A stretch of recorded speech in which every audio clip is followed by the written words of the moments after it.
If you are a retail operator, which I would assume the majority of this audience is, you understand the huge time constraints that most retail operations have on its owners. Retail stores in and of their nature are typically open with the amount of hours that it takes for the customers to come into their business. As a result of being open so many hours and needing to be available for either, maybe you're not working in the stores, but you have to be available for employees at a certain amount of hours every day. If that is the case, it can be a huge pull on you as an entrepreneur to have this amount of hours that you can hardly ever check out from your business. As a result, sometimes your health can suffer as a result. You can have a lack of sleep. You can have a lack of ability to check out from your business and have a mental rest every now and then. There's a lot of ways that being a business owner can actually harm your health. Our guest today is very familiar with this. He was running a very large business and had some things come up in his business that were some changes that politicians made that directly affected his business. And as a result, he found himself working until he had such poor test results in his health, trying to figure out what was wrong with him. He had such poor test results that he actually thought he had cancer at 30 years old. Our guest and I talk about the harmful effects that owning a business can have on your health, and that is this idea of mental health as well. And I hate that word. I hate the spammy, weird way that makes you feel, and how you need to have all this mental health. It makes me feel like a millennial, which I am, I guess, technically, but makes me feel like this guy that doesn't want to work or anything. And Chris and I both talk about how working hard is one of the most important things of owning a business. So that's not it. But we talk about not this idea of work-life balance, but instead this work-life counterbalance. So when there are seasons of working very hard and working long hours and things like that, we have to counterbalance that with seasons of not working hard, or times that we do take time off, and times we do spend time with family or leave our devices away from us. That is what our episode is about today, and I hope that you enjoy. Hello and welcome to the Better Business Podcast, the podcast that helps you improve your family-owned retail business. My name is Steve Cook. I'm a third-generation business owner, and with the things I've learned and talk about on this show, I've taken my family's retail business to over $10 million in sales. Now let's get to the show. Hello and welcome to another episode of the Better Business Podcast. My guest name today is Chris Michael Harris. He is the founder of Startup U, an interactive online learning platform that teaches entrepreneurs how to take an idea or an existing business and turn it into a highly successful and profitable company.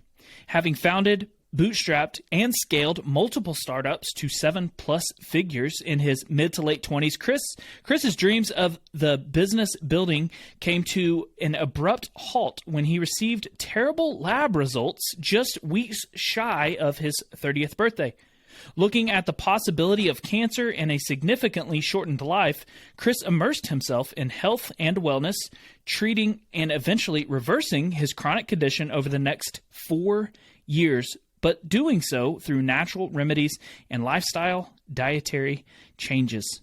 Chris, I think that health is something that is not talked about very often in the business world. But of course, if you don't have your health, it is something that you are obviously out of business if you either don't feel good or can't perform in your business. So that's the topic today, and it sounds like it's something that's pretty close to your heart. Yeah, you know, and the thing is, it's kind of become the orthodoxy to just sleep when you're dead. You know, hustle, grind, all these words are things we hear when it comes to starting a business. And I'm not opposed to those things.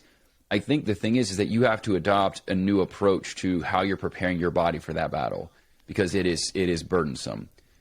There were some chronic ailments that kind of catalyzed my descension into having serious health issues. but I see it time and time again, and we're seeing it more and more with our students, where they're expressing things like feeling burned out, not having a lot of energy, feeling sluggish, brain fog. Like, these are all things that we're hearing more and more of. And then obviously what we've been through the past couple of years in the world with the pandemic has really kind of highlighted that, not just in the business space, but really, if we're being honest, our need to really put health more on the front side of things versus the back burner, which I think most of us have done. So it had a huge role, and I had to take, as you mentioned, I had to take almost 5 years off, almost completely. I was still doing things and still monetizing and coaching and stuff like that, but not the business building stuff that I really wanted to be doing. Was the business, I'd read something that your business that you were currently in when you really started having health struggles, was it the rental truck business, or was that a different time? So it was a moving company, and then we also did furniture installation. Or the moving business. Yeah. It started as a residential moving company for college kids. And they had changed the regulation or something, right? Yeah, so what happened was, randomly, the Georgia Department of Public Safety decided they were no longer going to allow moving companies like ours to operate without their own vehicles. You could not use rental trucks any longer, because basically with a rental truck, you don't have to have all the USDOT numbers and registration stuff like that, because you're utilizing that from somebody else. So they changed their ruling pretty much out of nowhere. And so any company like mine, there might have been some shenanigans, if I'm being totally candid. But I think some of the bigger box moving companies, some of the nationwide players, were getting frustrated by people like me and other companies like myself. There are plenty of them. I could cite 4 or 5 off the top of my head that really were causing disruption. And I think there were some shenanigans that kind of went on, that it wasn't just me, but several others that were starting to get noticed that they had to buy their own trucks, which is a monumental expense, not just the purchase of the vehicle. You've got to get to a standard market for work comp. You've got to get somebody to cover the truck. I mean, you're talking about a $200,000 expense just to get one truck operational. For a startup business, that's really difficult. Yeah. So the general audience of my podcast is family retail businesses. Mm-hmm. And I think that it is often the case with family retail business owners that especially with any retail business, there's a certain amount of hours that the business is open. It's not like a lot of other businesses that you have a certain amount of orders, or you have a certain amount of things that you need to accomplish. With a retail business, typically there's a certain amount of hours that you have to be somewhere, or maybe you're not there in person, but you have a certain amount of hours that things can go wrong and you have to be available. Right. Do you think that this idea of your health being harmed or affected, do you think that is from working a sheer amount of hours like a retail person might be guilty of? Or do you think it's like a lack of sleep or a lack of dieting decisions and things like that? What is your opinion on that?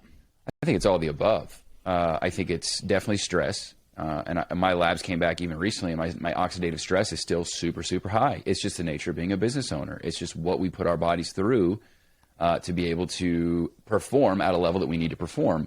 As you mentioned, yeah, you might have set hours for your business, but when you go home and your business is closed, I guarantee you're still thinking about it. I guarantee you're still having discussions about it. So that's going to affect your sleep. A lot of people are now very sedentary. In fact, I was just reading an article, a blog by Ben Greenfield, who's tremendous, by the way, if you want to follow somebody for really good health insight.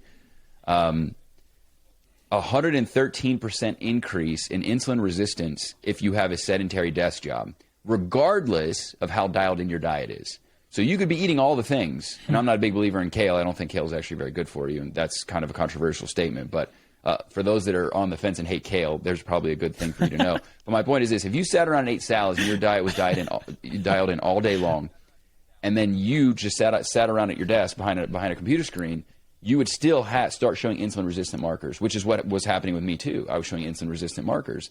We're not up. We're not moving around. We're not out. We're not in nature. We're not doing things that are counterbalance to the extremes of the lifestyle of running a business, of being a business owner. So whether that's diet, whether that's the physical activity and movement, whether that's making sure that you're getting proper sleep, you're disengaging, which is really hard for type A driven entrepreneurs. They're always thinking about the next thing they need to be working on.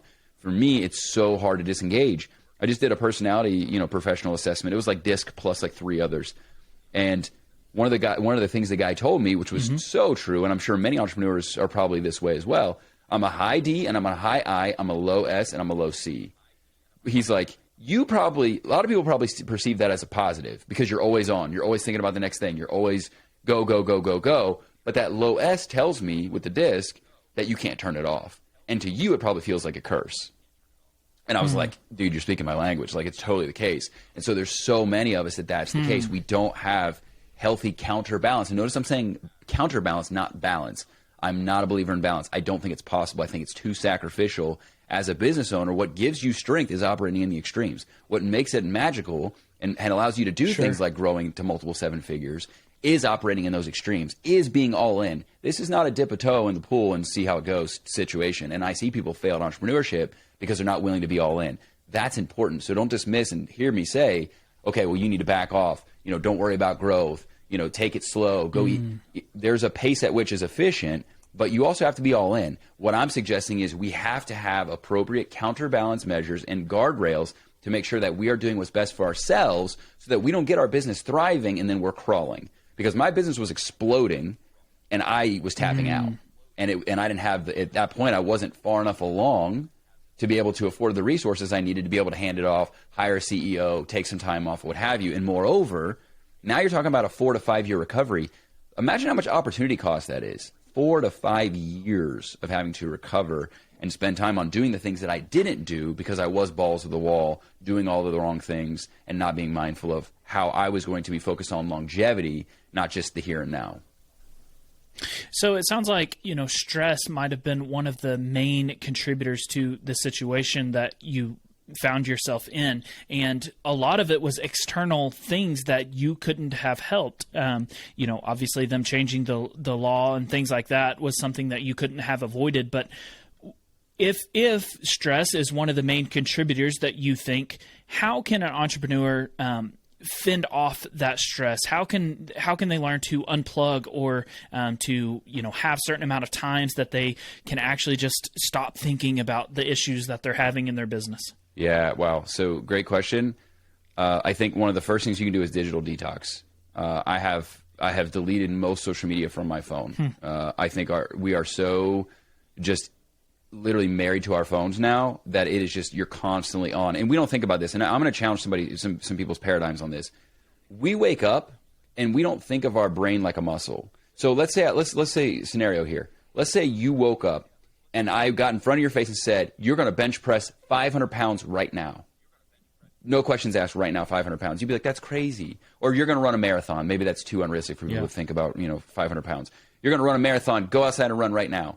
You're like, well, I got to warm up. I got to eat. I got to stretch. I got to do all these things. Your brain is no different. So think about this. If I told you you're going to run 18 hours a day with no breaks and you're never going to turn it off, that's what we do to our brains constantly. And the biggest culprit of that are our cellular devices, because we go from one screen to another screen to another screen to a television screen to a laptop screen to a tablet screen. We are engaged all day long, and that plays a huge role in your stress, which leads to high oxidative stress. It means you have more free radicals and not enough antioxidants in your blood or in your body, right? That can lead to cancer and a plethora of other things down the road. So that's the first thing, is give yourself bandwidth, right? When I'm in my office and I'm working, my phone is nowhere near me. I take breaks, and when I do take breaks, I go for walks. I go for 3 walks a day. It doesn't have to be crazy. I'm not telling you to go be a nomad and walk around the town, but a good 10 to 15-minute walk every single day, getting outdoors, getting fresh air, getting away, all things are going to help. The next thing is going to be hobbies. What hobbies do you have? I'm a big fan of group workout. I do spin class every Tuesday. I do yoga every Saturday. These are things that I do to be in communion with other people that pulls me outside of this, literally this immersive space that I'm in where I'm always focused on my business. What are you doing for fun this week? Make sure you're doing something at least twice a week with your significant other.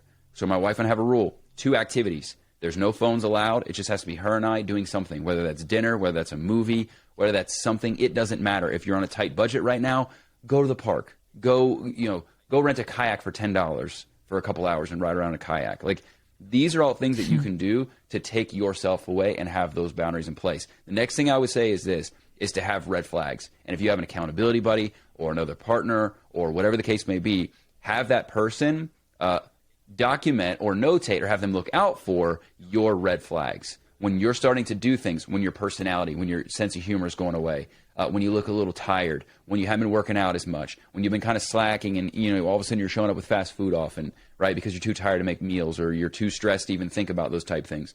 Have them call you out on that, because you may find yourself, and oftentimes this was the case with me, I can sit here in hindsight and say, oh, all the signs were there. But at the time, you're so convicted and so married to your mission, to your purpose and what you're trying to accomplish with your business, you don't notice. And next thing you know, you're this entirely different person that is literally having no fun, spending no time with friends, neglecting the relationship, spending all your free time on your phone because you're just desperate to get away or try to get away, which doesn't end up, which is a trick. It just gets you more engaged with something else. So all these things are absolutely huge as far as making sure that you are protecting your mental space, mental clarity. We are terrified of silence. I'm a big fan of listening to classical music in my spare time. When I go for a walk, I'm listening to binaural audio. I'm doing things that kind of lower brainwave frequency, more from gamma beta down to more theta range, where I'm in my creative space, which in turn then leads to the kind of epiphany moments that have me break through in the business anyways. So we place too much emphasis as business owners on doing time and not enough time on what Dave Asprey, one of the guys that I follow, on uploading time. He said you need to reframe. Don't call it off time, call it uploading time.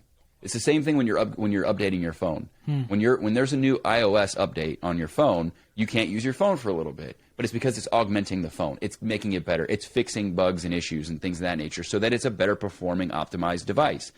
We are no different, but we don't give ourselves time to go through that uploading process. So whatever that looks like for you, I'm telling you things that look like for me. I go to some extraordinary links, and I'm involved with things that I enjoy doing.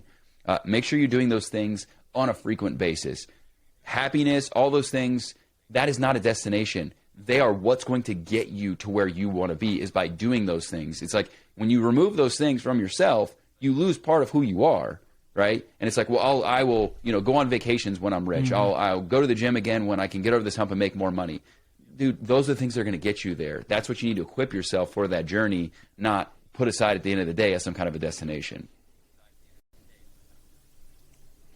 Man, I read a book recently called The Comfort Crisis. I don't know if you've read that or not, but in that book, he talks about a lot of studies that boredom is one of the main contributors to creativity. Yep. And he links a lot of different studies. He was on this extended hunting trip, and he talked about how he didn't even have his phone with him, and how we have escaped the ability to even stand being with ourselves with nothing else around, yep. Not talking to anyone, just sitting in silence and being bored, and how that is where your brain can actually have a lot of this rest period that you're talking about. Yep. So it's very crazy amount of studies that he had cited in this book that goes right along with your points that you're saying. I do sensory deprivation, aka float therapy, but basically go into a float tank.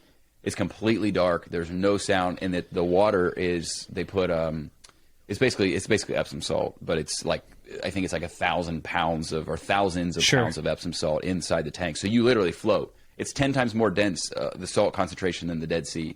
But man, you're in there for a full hour in pitch black with nothing but your thoughts. It is painful, and you'll realize just how much we're constantly on, just how much we're constantly engaged. When you're in there 15 minutes and you're like, I'm dying right now. Like, I literally can't get through 15 minutes of pure silence. It is terrifying. But I do that as a mechanism, like you're talking about. I'm glad you brought up that book. There's another book that I would also bring up, people look into, called The Shallows. And it talks about how we're literally changing our brains due to our technological society. And it's actually affecting the depth at which we think. And so that deep level thinking, those are, right, like, we live in such a microwave society.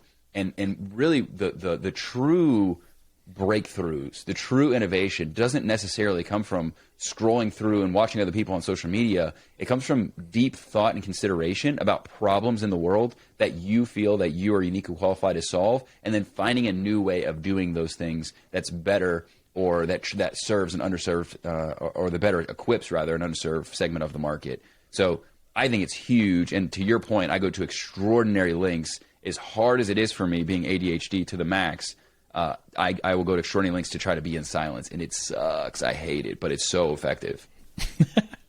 Yeah, I wanted to talk about the red flags that you talked about, how there's a certain amount of things that you should have set up to where you can recognize that you are in this danger zone of burnout or harming yourself, even your physical health or your mental health or whatever it might be. And I appreciated you talking about at the very beginning how there is no balance necessarily that you should be going for, that we will oftentimes be out of balance, especially when we're trying to build a large business or something. But you never mentioned in these red flags that you talked about necessarily a amount of hours that somebody works. Do you think that those should be red flags, or do you think that that is all relative to different people and at different times of their life? Yeah, I would never say. Now, there are ample studies that suggest that actually when you start to exceed 30 to 40 hours, you actually see diminishing returns on your work, so much so, and I don't want to quote it specifically because I don't remember the exact number, but I think it's beyond 60 or 70 hours in a week. Your work is so counterintuitive that you actually will start to undo the productivity of the first 30 to 40 hours that you work in a week, right? So every hour beyond 40, you start to see law of diminishing returns. So I'm not here to tell somebody. I have more than done my fair share of exceeding 50, 60, 70 hours in a week. I'm not going to sit here and tell you never do it. And I think that's why I like the term counterbalance, which is, I'm pulling that from the book, The One Thing by Gary Keller, which is literally like kind of, that is my go-to source for just remembering how to operate as an entrepreneur. But you may have a season. Let's say you have a quarterly goal, and I'm a big fan of quarterly goals. I'm a fan of having one goal per quarter, so 4 major goals a year. And a lot of people are like, 4 goals a year? Bro, that is so weak sauce. And it's like, no. Those 4 goals are going to help you make millions of dollars because you're going to nail them. You're going to make sure they're the right goals that you should be seeking, the most impactful goals. Because we as entrepreneurs operate with taskmaster mentality. And the first thing I tell clients is you need to divorce your taskmaster, because you're operating as though you're in a job and you've got your list and you're checking it twice. That is not how an entrepreneur operates. Entrepreneurs figure out of all of the things, what are the top 2 to 4 things, or even as more specifically, what's the one thing right now that I could be doing that is going to make the biggest impact? Because then guess what you do? You conquer that area. Let's say that's getting an offer scaled out, and you make $500,000 over the next year off of that one offer because you've got a proven sales system and you can run on autopilot and run ads to it or whatever, right? Well, guess what? We can start hiring support. We can hire a social media person. We can start hiring the things that we need, the things we don't like to do, versus you trying to tick those boxes all the time. So it's accepting and embracing that the one thing is more important than the many things. You have to divorce your taskmaster in the process. Now, that velocity towards that one thing and meeting that goal, I'm not opposed to saying, hey, this is going to be a sprint. This next month to hit this end of this quarterly goal is going to take a lot out of me. So here's what I'm going to do. I'm going to carve out a plan. And oftentimes we don't do this. We wake up and I'm here for work. I punch my clock. I'm here to work. And it's like, no, you need to have an execution plan. You need to think more strategically. You need to think about, okay, here's the deal. I know I'm going to be engaged in some long days right now. So what do I need to do? I need to look at supplementation. I need to make sure that I really up my fun time, that I'm really spending time with my friends on the weekend, because I know my 5 days of work week is going to be really, really tough. And maybe you're working 6 days a week, right? Many entrepreneurs are. In fact, I think it was like 25% of entrepreneurs are working 6. No, I'm sorry, 50% are working 7, 20% are working 6 days a week. So we're working a lot, right? But you need to make sure that you are equipping yourself with what you need for that long sprint. Then, and this is really important, let's say it is a 50, 60-hour a week sprint that you're doing for about a month, right? Then what you want to do is this. We have to reward ourselves, because you want to trick and hack your neurological wiring. You want to give yourself that massive dopamine hit for achieving that goal. Most people, what they do, specifically type A's, it's just they finish it and they're off to the next one. There's no celebration of finishing or conquering this major thing. It's just off to climb the next mountain.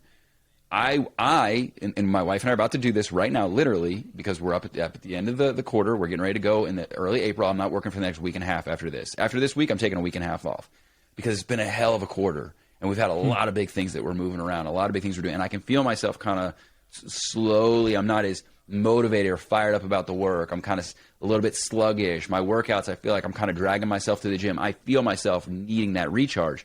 So we're going to take a week and a half off. We're going to go on vacation, just a local staycation, not a major thing. I'm not sort of spending thousands and thousands of dollars, but we're going to recharge. So have something that you want to do, and you got to have 4 major things you want to do for the year. Hey, I really want to go check out this town for 3 days. Or, hey, I really want to go see my family, right? So I'm going to take I'm going to take a long weekend, Friday to Monday, and I'm just going to hang out with my family after this quarterly goal because I need that break. Or you're going to buy yourself something that you've been wanting to buy. Whatever the case may be, have those goals that are associated with those major initiatives that you have, those 4 major goals you have for the year. Have a reward at the end of that journey so that if you're motivated about the next one. All right, cool. I'm back. I'm ready to get after it. What's the next quarterly goal? What's my reward? And make sure you have those things because it's going to be super, super effective. And then while you're going throughout your journey here, if you feel a week that you're kind of a little sluggish, listen to yourself. Your body is super intelligent. So I've gotten a lot more intuitive as I've gotten more mature as an entrepreneur.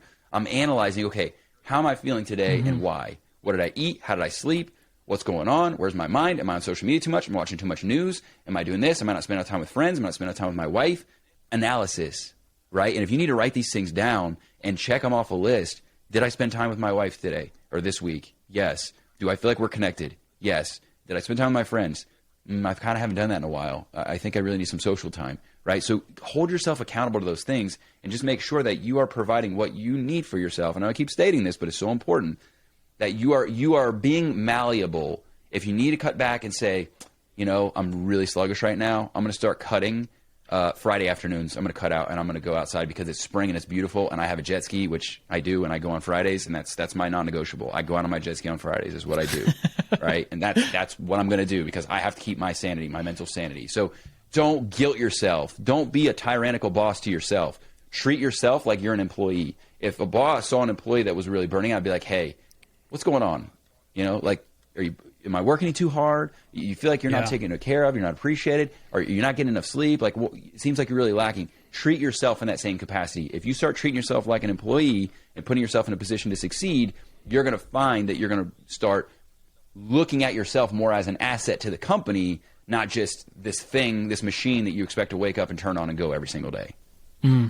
So you talked a lot about mental rest and these red flags and things like that. But I think that talking about looking at your website and listening to podcasts that you've been on and things like that, you've spent time talking about certain ways of dieting and this idea of working out and exercise and things like that I know are important to you. Do you think that those things also contribute to running a better business, having a better, more successful company in that sense of, obviously the sense of you'll feel better and you'll live longer. We know that. Those are things that are proven, obviously. And so that's important to your business. But do you think that it actually can make you have better decisions, be more patient with your employees and customers and things like that? How do you feel about dieting and exercise? Yeah, well, I this is the metaphor I always give people. So imagine you're a NASCAR, you race for NASCAR, right? Meaning you're not just driving your Honda Civic around neighborhood roads. You're pushing hard. You're pushing 200 miles an hour around a track, racing other people, balls to the wall, full intensity. Imagine then you had no gauges. You didn't know if you're running out of gas. You didn't know if your engines were You didn't know if your engine's running hot. You didn't have any idea what was going on. Nothing. That is the equivalence of what I do. So I wear bio watches. I have a smart bed. I do labs once a year, and they don't have to be crazy. You can mitigate the expense with labs. You could do. I go up the street for $200, and to a place that does walk-in labs, and I do my male comp. I see where I'm at. Do I have any vitamin deficiencies? Where am I at with my testosterone? As a man, if you're running low on testosterone, you're going to feel that. You're going to feel sluggish. You're going to feel demotivated. You're not going to feel fired up. That's huge. So I'm a big proponent of looking under the hood of seeing what's going on. Wearing devices to see how I'm operating. This thing will notify me. This is a Garmin. I had the Vivo Smart. This one is the the Venu. I'm sorry, the Venu. I've had a ton of these that I've reviewed and stuff. This is the Garmin Venu. I just got this one a couple weeks ago, but it literally has a thing called body battery, and it literally will tell you just that. Here, it's based off their algorithm, which includes HRV, heart rate variability, and some other factors. They don't specify exactly what it is, but I found it to be fairly accurate. But it tells you how charged up are you. If you walk around and you're taking your phone with you and you're not plugging it in, that phone's going to die on you somewhere, right? Like so that you're mindful of, okay, got to have a charger in my car, got to have one at the office, got to have one here, got to have one at home next to the bed. Like you got to have but we don't do that for ourselves. It's crazy. So huge fan of that. Like huge fan of making sure, and that's one of those guardrail kind of things. I know when I can push and when I can't. If I wake up, my body battery's at a 30, I'm not pushing that day. I'm going to do some light work, maybe some creative work. Maybe I'll read that day. Maybe I'll go through some online training, whatever. But I'm going to adjust my day accordingly, because guess what? My engine's running hot, obviously, and I need a cool down period. So I'm a big fan of that. I think if you can get, this is like $100 on Amazon. You can get something very similar, does the exact same thing, whichever one you prefer. There's a ton of them on the market, but again, the Garmin's are really powerful. As long as it has body battery, I think that's like an entrepreneur's best friend. It also pings me when I'm stressed.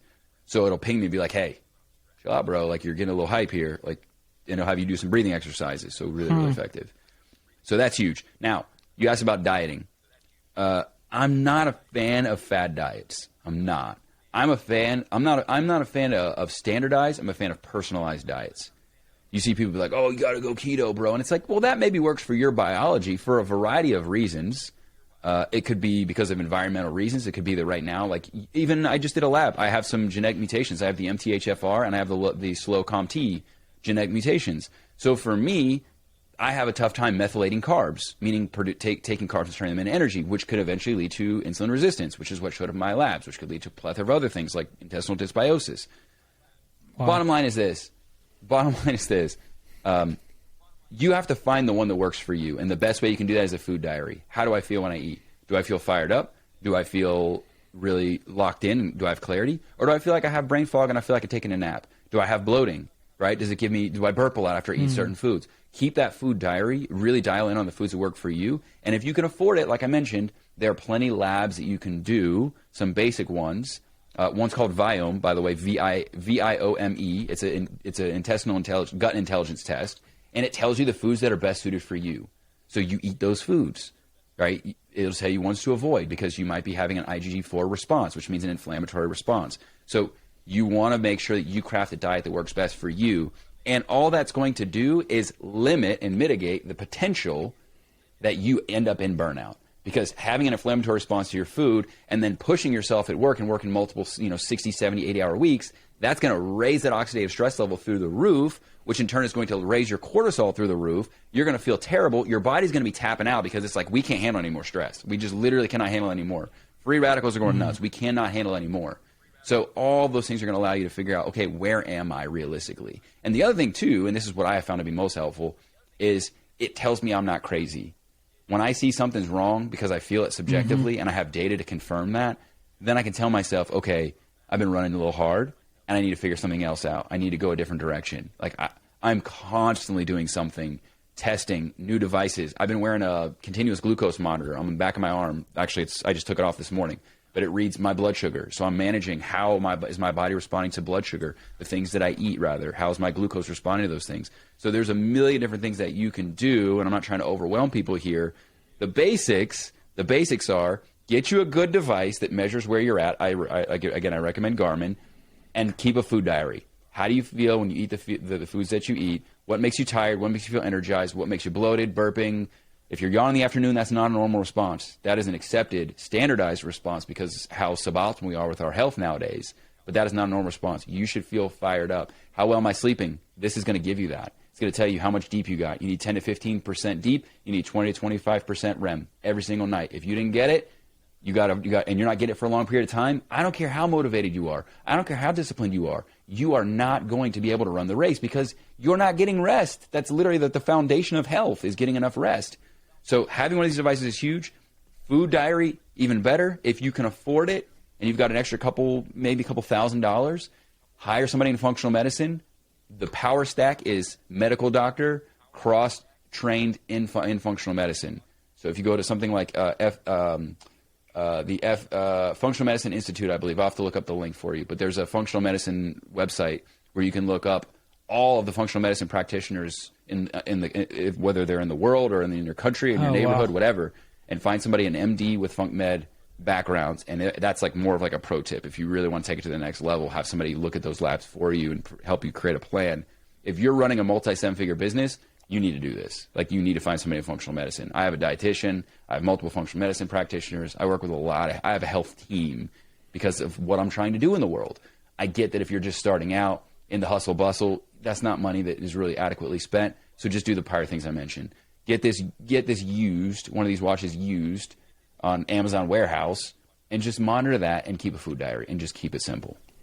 So you are doing a lot of things with a lot of different business owners. Not only do you have your podcast that boasts several hundred episodes, I think you're well over 300 episodes for sure.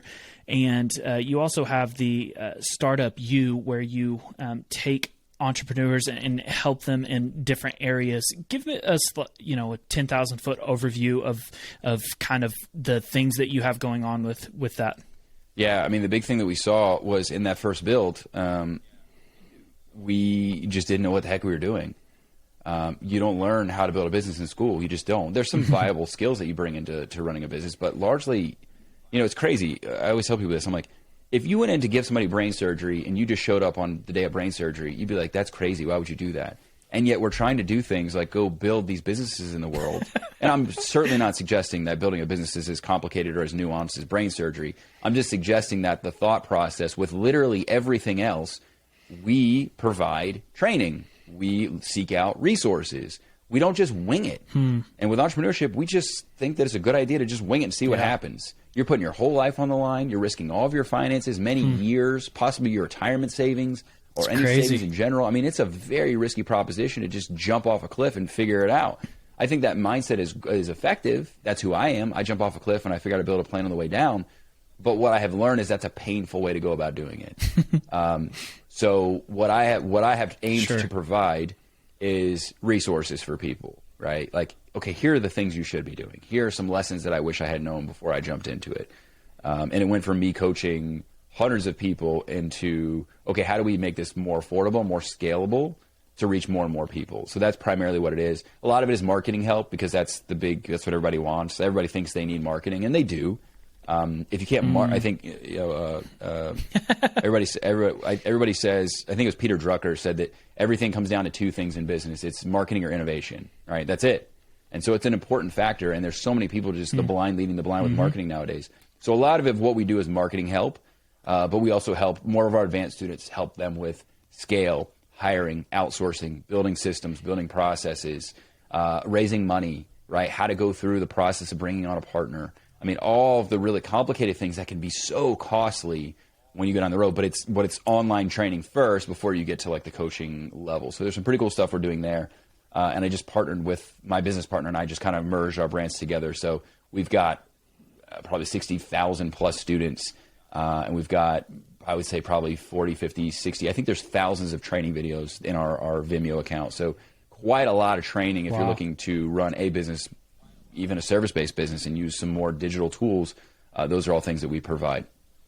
In preparation for the final question, I do just want to say thanks for being on for sure. And thanks for all the information you have. Your website is full of different resources, and especially your podcast, you have tons of different advice on that. But talking to someone like you, I really want to help somebody that perhaps is at this plateau. Maybe they are feeling burnt out. They haven't been getting the mental rest that we've talked about. They haven't been getting a good diet, haven't been exercising at all. And maybe they are just wondering even if they're in the right career, they're just having something where they're at a point of burnout.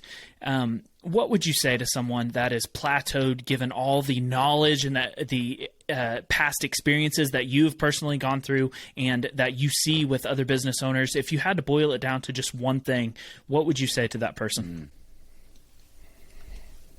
Gosh, there's a many. If I had to break it down to just one, I would say the first thing that's going to start to give you a reprieve is to find other business owners that you can join a mastermind with.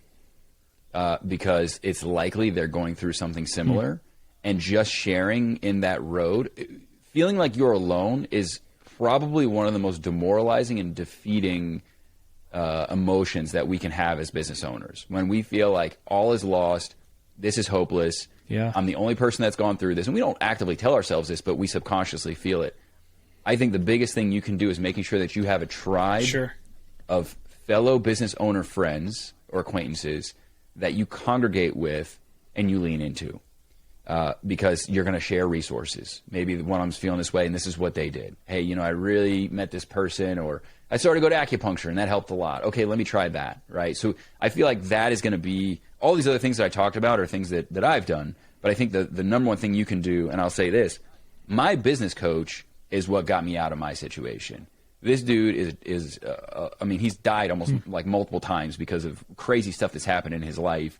Not his own doing, but literally like running his business from a hospital bed. So in my situation with my health diagnosis, knowing that that's what he had been through and came out of that okay and unscathed and was better off for it, it gave me hope. It made me feel like I can do this, right? So he helped navigate that path. He helped navigate the legal thing. He helped navigate all these other aspects that having that guidance, mentorship, and leadership just normalized it. One, it's part of the process, right? It's part of being an entrepreneur. The challenge. He would tell me, "Welcome to the big leagues." You know, this is what happens when the regulation starts coming after you. Is because you've made noise and now you're on their radar. Welcome to the big leagues. This is part of running a business.